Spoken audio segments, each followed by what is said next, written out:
Now, look, according to new Fidelity studies, more than 3 in 4 parents have started saving for college. Yet concerns growing over inflation and rising college costs are leaving many less prepared to pay.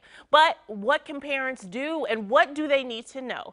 Joining us with more is Vice President of Retirement and College at Fidelity Investments, Rita Asif. Hi, Rita. Hi. Now, can you tell us, what did the study reveal about the impact the events of the past year have had on parents and families that are planning for college now? Well, what we found is that a lot has changed in the past year. People are actually more positive. Our study found that 2 out of 3 parents felt more positive about their college planning journey, but they're still kind of thinking through the changes that might be needed to in-person learning. And this suggests that the pandemic shift to remote only or hybrid is still top of mind. And it's significant because parents are actually saying that their children may take a gap year or even go to an online only institution just to save costs. Okay, and what are some of the top concerns that parents or families have when it comes to saving for college? Well, top of mind right now is really the impact of inflation and market uncertainty. A lot of people are juggling the additional cost of things because of inflation. And then market uncertainty is causing some balances that people have put away and saved for their dollars, just fewer dollars. But it's really important to stay the course. Every dollar you put in is one less dollar for debt for college. And actually, student debt is another driver and also top of mind here for savings. Our study found that 79% of parents found that student debt is the biggest motivator to help them to save. And the recent student loan forgiven announcement, sorry about that, will certainly provide some relief, but it doesn't solve the rising cost of college. Okay, and there is something called, I hope I'm saying this right, 529 college savings plans. But what are some of the misconceptions about that? I hope I addressed that correctly.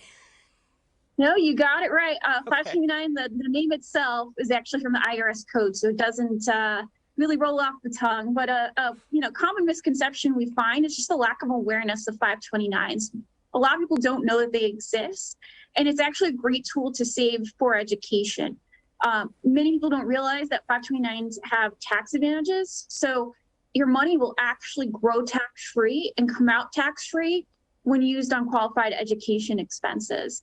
And one of the bigger misconceptions is that 529s count against you for financial aid, and that's just not the case. Oh. And 529, yeah, and we're seeing some great flexibility with 529s over the last few years. You don't have to use it just for college. It can be K through 12.